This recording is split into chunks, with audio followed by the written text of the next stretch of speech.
All right, so the fallacy of social competition is also an interesting one from this chapter. It was mentioned in part 2 of the lecture in week 3 by you, saying that competition in social structures is often created from fear. So that I took that to sort of mean that it's not necessarily rooted in reality, this idea that we have of a competition in a social setting. It comes from a place of poor self-reflection.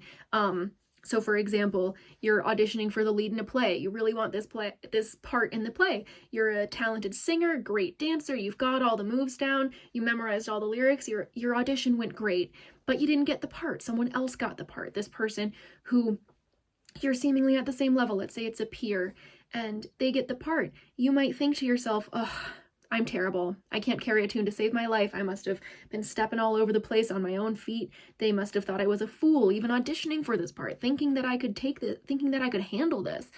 And that all comes from a place of poor self-image, and it's not necessarily the truth, because the truth of the matter in this situation is that only one person can get the part, and they might have just had, a look. Maybe the character has red hair, and they have naturally red hair, and you would have to wear a wig and cost the props department some money, so it just made more sense that way. It's this idea of competition being born out of self-doubt and pretty much just thinking that we're not good enough just because someone else is good, and it's someone else's talent or ability does not necessarily take away from yours, and that's the fallacy of social competition.